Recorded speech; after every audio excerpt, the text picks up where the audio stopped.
My boyfriend and I started dating in July of 2014. He is the biggest optimist in the world and lived a pretty cushy life as the only child of divorced parents. We both lived separately and had jobs that covered all our bills and then some. He bought an expensive sports car, gaming computer, and purebred dog, important later. He was in school, while I had graduated a year before and started work at my first big kid job. Life was great, and the first 6 months were some of the happiest times of my life. The first week of January 2015, he was wrongfully terminated from his job. A new supervisor was on the warpath to replace everyone on BF's shift with his friends and waited until the new year, after the holiday rush was over, to start cleaning house. Government sided with BF during the unemployment claim, and BF started receiving benefits. He decided to focus on finishing school instead of looking for more work. This where the crack started. He was supposed to graduate that May, but he failed a class and couldn't, so he had to go to school in the summer. In June, his savings ran out and he could either afford his car payment and insurance or rent. His lease was up at the end of July, so I agreed to pay his rent and he could move in with me in July and finish school. He found out weeks before he was supposed to graduate that he needed one particular elective to get out. He had to go to school that fall, too. I demanded he get a job to help with expenses, as I wasn't planning on having to support him for so long. A month or two, fine. 6 months? No. He got a job as an insurance agent for an extremely reputable company at the end of July. Turns out this job is commission-based. Being the optimist he is, the manager's talk of being able to make unlimited amounts of money drew him in. I paid for him to take the certification tests he needed to work, and he started trying to build a client base selling structured financial products. He made and makes nothing. He'll have a $700 payday for a small close, then nothing for months. He's out there busting his ass every day, but building a financial client base from scratch without any family privilege or existing networks is ridiculously hard. In Sept 2015, we downsized from my fancy downtown apartment to a posh house on the edge of the ghetto. I paid the security deposit and double rent at both places for a month as that's how the lease overlaps worked out, totaling about $3,500. By November, my savings was almost gone and I had to liquidate shares of my family trust, on which I took a penalty, as my grandfather did not want us to access it before age 25, to get us by. By deck, I had $300 in savings and nothing left in my family trust. I had spent about $17,000 since July supporting us, his job, he needed money to take clients out for lunch and coffee, his dog, and my dog. Since September, we had been having recurring fights about money and chores. I expected him to pick up 90% of the housework as his way of paying me back. He never shaped up on either front. He just kept repeating to me the same things that his manager said to him to draw him in. It'll get better. Everyone struggles at first. If you hang on, you'll make it. Once I make it, we'll be rolling in it. Every time we had a fight.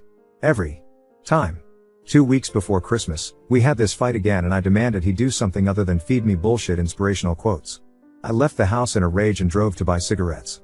I was thinking of who I should text and ask to crash for the night when I got angry. Fuck no, I'm not crashing on someone's couch while he lives on the house I pay for, sleeps in the bed I pay for, and eats the food I pay for. I returned home and gave him 10 days to pack his shit and get out. He moved into his dad's house, and I spent Christmas morning chilling with my dog and returning his presents online. We started hanging out again in January of this year, and things seemed to be going well for his business, enough for him to consider getting an apartment. I told him he could move back in and if we couldn't split expenses evenly at first, he had to get serious about doing chores and sticking to my budget.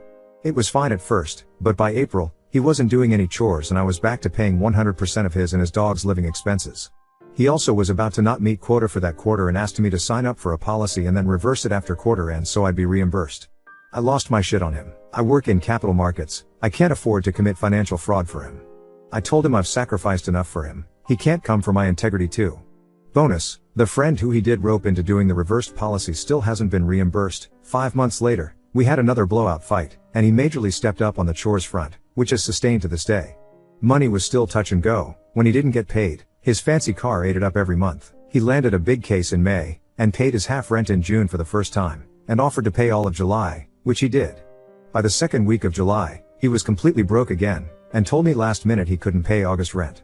I had to scramble to get the cash needed in one account to send the check. He couldn't afford to pay for his half of groceries like he promised either, so that was a scramble too.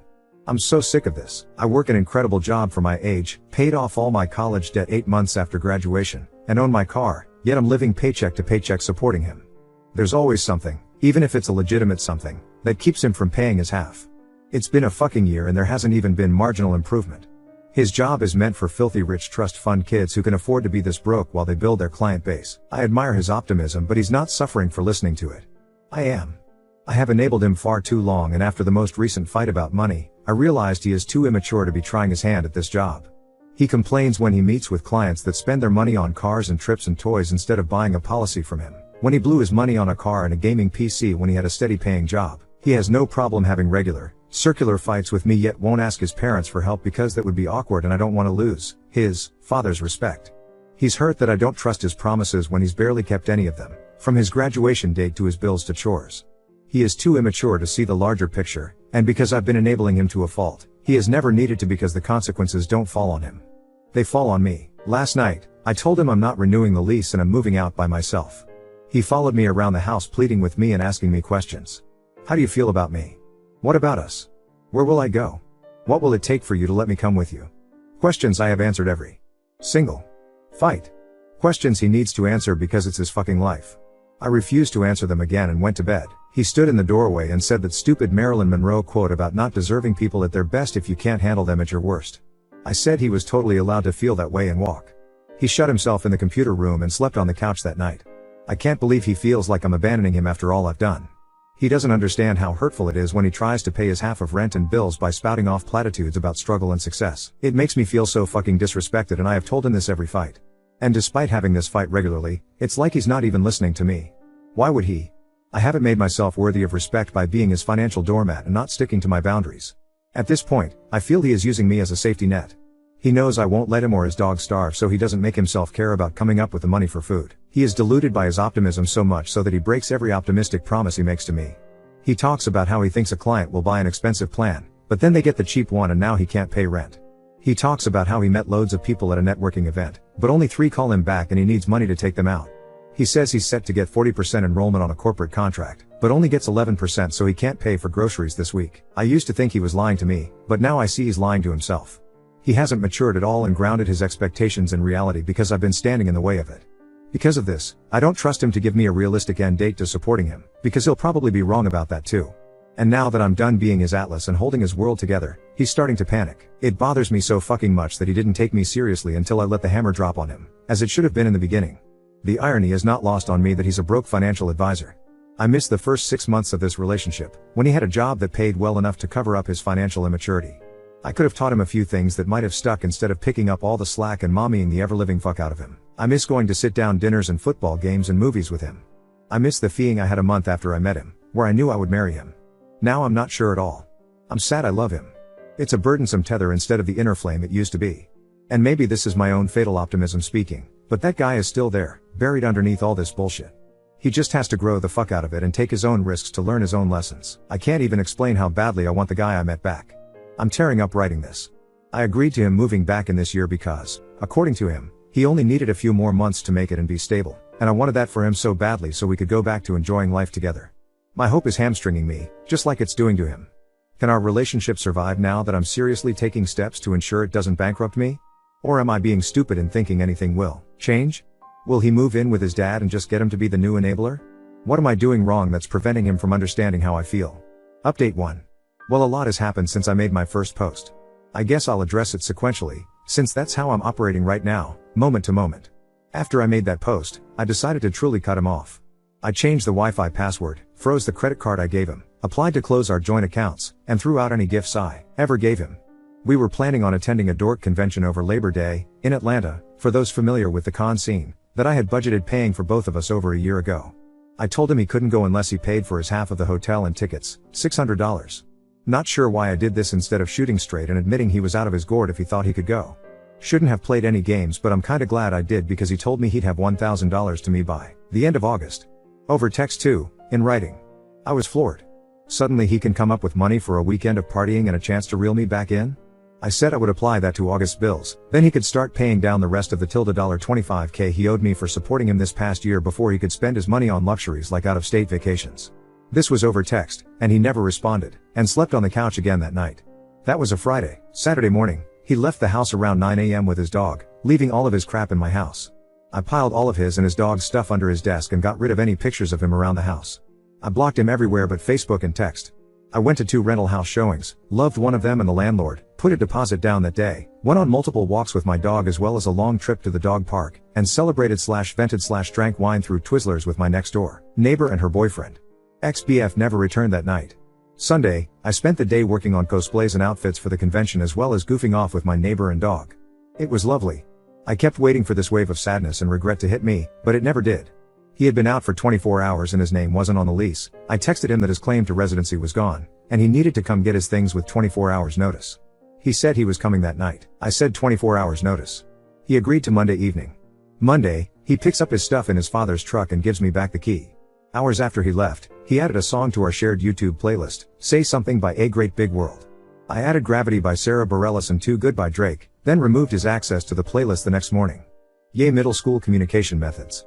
Wednesday, his best friend texts me like nothing is wrong. Thursday, I text my ex about when I can expect his check in the mail.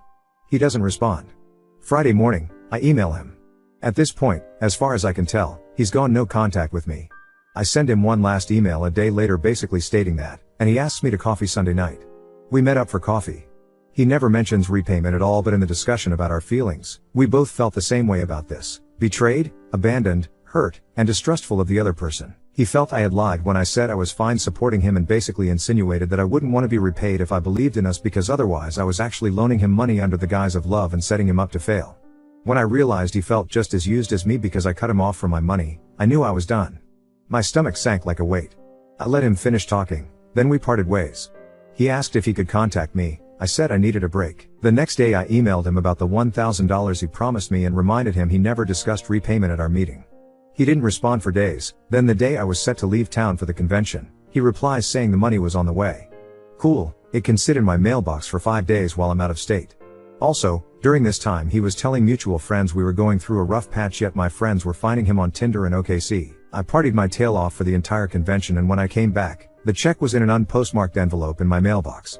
I cashed it and sent him an email telling him such and asked that he use snail mail for future repayments instead of trespassing on my property when he knows I won't be home. I seriously wonder if he was looking for the spare key I left with the dog sitter. So creepy. He replied to that email with some mushy "I love you and I know I fucked up" things, claiming he is too nice and can't say no and his urge to help others makes him neglect himself and he needs to work on that. It was the most laughable apology on earth. I was so nice and helpful that I couldn't stop myself from draining you of all your money and energy. My bad. I replied, you broke my heart and my bank account. It will be a long time before they're both fixed, and by then I hope I won't be stupid enough to trust you with them a third time. I will be responding to emails about repayment, otherwise good luck with everything. He replied, if I could take everything back that I did, I would. I love you, name. With all my heart. I could have prevented it all. I could have taken action. But I let you slip away. And that'll be one of the biggest mistakes of my life. I'm truly sorry for hurting you. I just want you to be happy. That's all I've ever wanted. I moved out of the house we lived in to a similar one a few streets away. Moving helped keep me busy enough to not think about this. I threw out all our mementos and pictures and shit in the process, so everything in the new place is all me. Just me. Now I'm settled in and it feels like it hasn't hit me that it's over. I thought I would be crushed, and there were some lonely moments at the convention that caught me up enough to need a cigarette, but I just feel humiliated. I don't even have the urge to check his Instagram. Every time I see a picture of him it just reminds me of how stupid and naive I am for thinking he was my one. I'm also super distrustful of my feelings now because of that. It wasn't a question in my mind when I met him that we'd be together forever. I knew I wanted to spend my life with him, like my name, like a fact. I see cute people out or have great conversations, but I have no desire for anything more because I feel like my feelings aren't trustworthy enough to merit acting on them. They led me so far astray last time. But that's it, I guess. It's over and life is going on. Now on to second story. World crumbled when I discovered my late wife's affair, confirmed by a DNA test, and now I struggle with raising her son.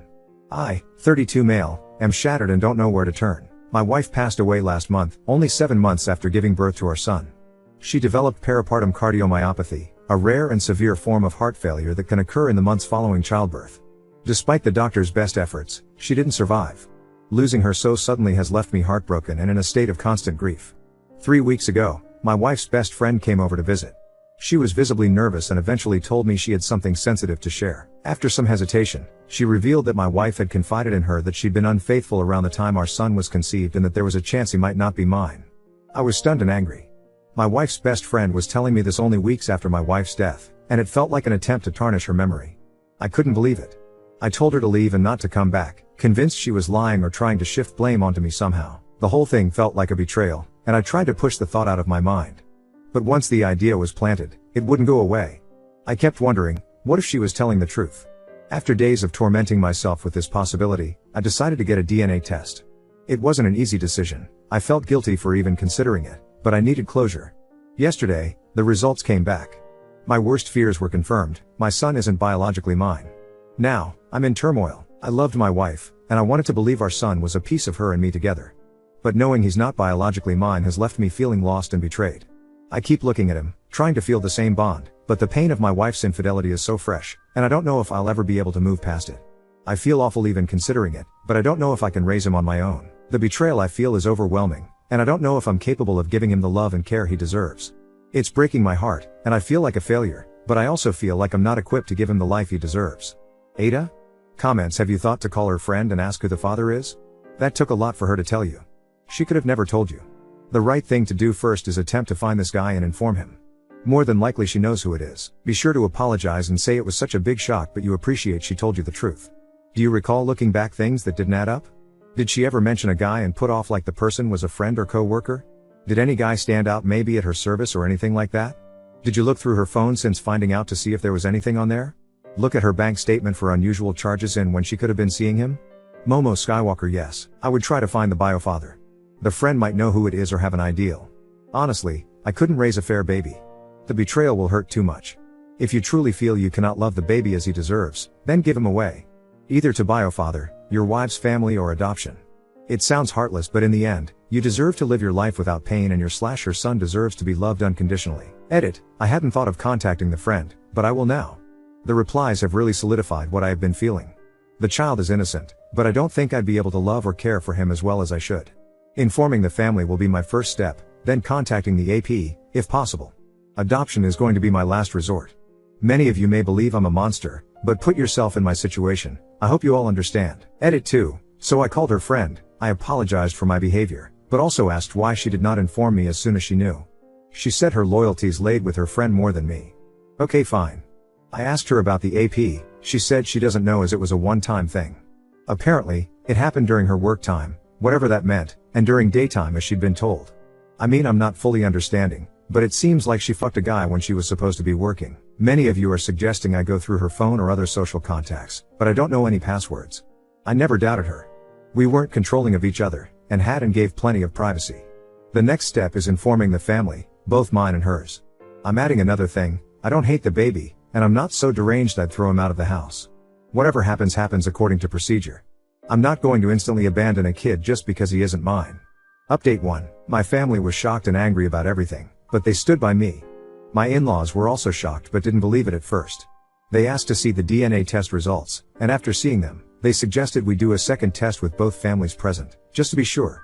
They said that if it confirmed he isn't mine, my late wife's sister, who has a 4-year-old daughter, would adopt him, and I could take my name off the birth certificate if I wanted. I agreed, and we did the test yesterday. Results should come in about a week. Honestly, I'm relieved with how things are playing out. There hasn't been any drama, and everyone's been understanding.